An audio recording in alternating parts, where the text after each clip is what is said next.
Okay, here we go. Okay. Hi, I'm Tyler Anderson, and I'm doing my final interview for my counseling class. Here today, I'm with Taylor Anderson. So Taylor, before I continue, I have to read you the informed consent. Um, I am a student in interviewing skills at the College of St. Scholastica. One of the requirements of this course is that I practice counseling skills with volunteers. I appreciate your willingness to work with me on my class assignments. You may wish to talk about real concerns that you may have, or you may prefer to role play a problem or issue that does not necessarily relate to you.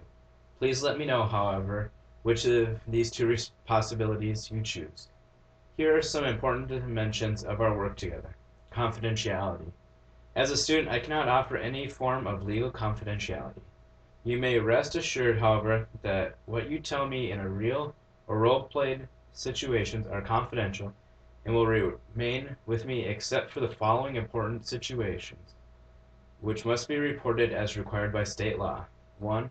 Is a serious issue of harm to yourself, and 2. Is indications of abusing or neglecting children. And for recording, an important part of interviewing training is making a recording and listening to my own work. This will be shared with the supervisor. You will find that recording does not affect our practice session so long as you and I are both comfortable. If you wish, we can turn off the recorder at any time. Recordings or written transcripts of the recording will be destroyed at the end of the course unless I have additional written permission from you. Some boundaries and competence are, as I'm beginning as an interviewer, I obviously cannot do counseling and therapy. This is a practice session so that I can learn more about the interview process. In fact, I'd appreciate feedback from you as to my performance and what you find helpful. So I'll have you just sign right here at the bottom and date it as well.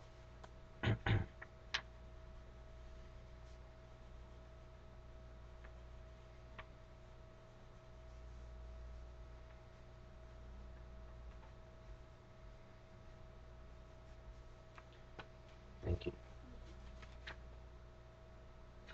Also, I need to bring up that we are both um, Caucasian um, humans, and that I have a dual relationship, one as a counselor towards you, and the second as your brother, and you're my sister. So just know that things will again be kept confidential. Nothing will be spilled out of this room. All right. So let's begin. So I hear that you were in today about some concerns with your roommate. Yes. All right. Could you give me some brief um, things that your roommate does that you find problematic? Well, there's a few things. She has people over a lot, people that I don't know, and she is messy. She has a lot of random messes, and I don't really appreciate that. And we've gotten into a few arguments about stuff, and I feel like it's a lot of negativity. Mm-hmm.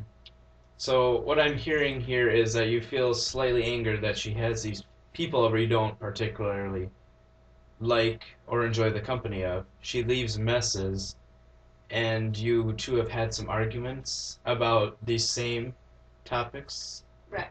That's correct. Okay. So let's start off first with the people she brings over. Are these people mean, like aggressive, disruptful? Well, I wouldn't mind so much when she brings people over, but it's that she doesn't ask before they come over. She just assumes that automatically it's okay. Mm-hmm. So like if I'm studying, then I have to leave and like go to the library and study, which is kind of a hassle. Mm-hmm. And it kind of like invades your personal space because you'd like to study where she'd like to have people come over. So I'm sensing a little bit of a conflict arising there. Right. So, how have you handled this in the past? Well, like I try to confront her, but then it turns into an argument. Okay. So, confronting her about it leads to the arguments. Okay. Yes. So, is that's part of the source of the arguments that you guys have? Hmm. Okay. And then you said messes also that she would leave behind. Yes.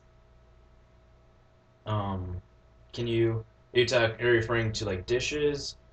She leaves dirty dishes around the sink for days, so it just smells gross. Mm-hmm. And she leaves clothes all over, doesn't do her laundry for a while, so our room just smells weird. So kind of it affects you physically having to deal with this mess. Does it also affect um, your friends if they come over? Do you feel Right, they don't embarrassed? want to spend time here because it's just so gross. It's like a reflection of me too, even though it's not me that's doing it. Mm-hmm. So it affects your relationship then Right. with your friends.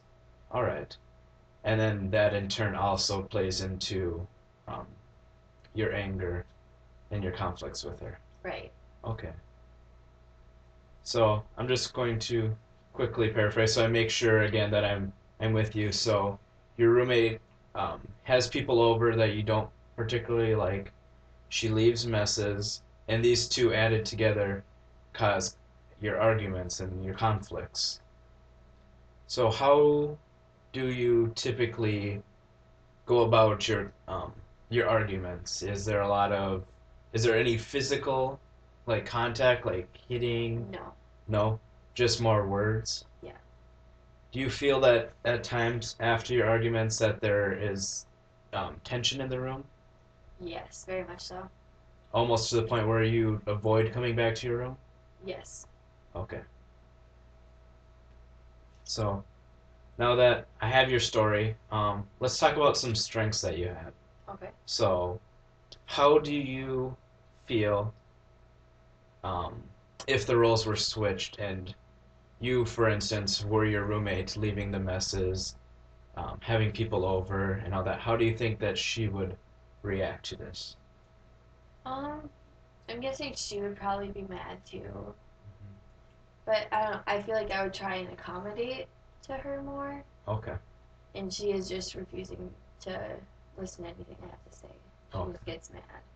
Okay. So she's very her. This is Right. her space. This is your space. And if you try and come into her space, she gets angry. Right. Okay.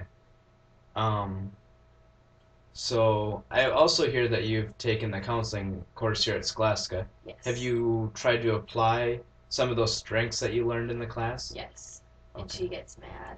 She gets angry. She feels like I'm trying to be a psychologist on her. She Also doesn't appreciate that. feels that you're belittling her. Yeah. Okay. Like I'm talking down to her. I can see where she's coming from. You can as well, Yes. obviously. Okay. Um, so maybe with her not having that experience with that class, um, she might feel that you're trying to seem like the bigger person sort of thing, Right. and that she's just way down here and you're up here. Mm-hmm. So I can see where that is, where she's coming from on that. Um, and then goals obviously for this, you'd like to have her kind of be like you, not have people over, or if she does, At least ask me first. So I ask, don't have a problem with people coming over. It's just that she doesn't ask. doesn't ask. You'd like if she would clean up more, and then so that in turn would almost eliminate the arguments and conflicts that you have. So, all right. Um, so now I'd like to kind of re-story. So now that I've gained the knowledge of your story, found out some of your goals, found out your relationship with your roommate. Um,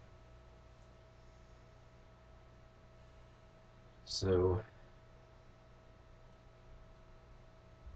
you'd like to you'd like to get back into friendship mode with her. Yes. You wouldn't want to. I mean, you'd like to come back to your room and hang out with her, and you know have spend quality time with your roommate. I mean, you're going to Right. be stuck with her for a year. You It'll be difficult if you guys aren't talking or there's always arguments and conflicts. Um, so now some action we can take. I mean, it's good that you tried to approach her before on this and not just let it lie. Um, have you tried going to the RA at all to see maybe if there was something that they could do to help? I haven't yet because I feel like that would make it worse. Like I'm running to like our mom or whatever, you know. Almost ganging So up on her. exactly. Okay.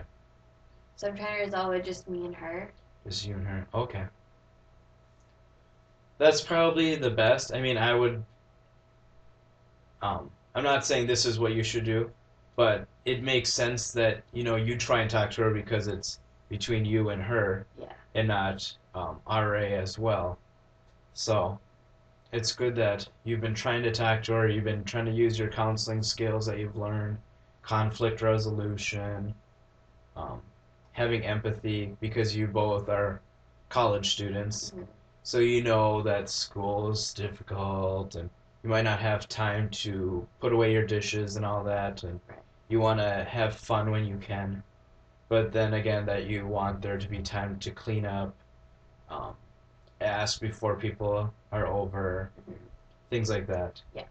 So um, I'd like it if you can try these skills again, try and ask her again. But then again, if it seems like it's maybe not working out, um, possibly asking an RA um, just for help, like maybe make up a scenario. Don't use your roommate's name because again, it's confidential. It's between you and her. The RA just doesn't need to know. Just knows that a person is doing this. Or if you don't feel comfortable with the RA, maybe ask like a parent, mom or dad, another relative who's been through similar situations. But I'd like to meet next week with you again to see, given a week's time, if things have changed at all. Okay. All right. Thank you.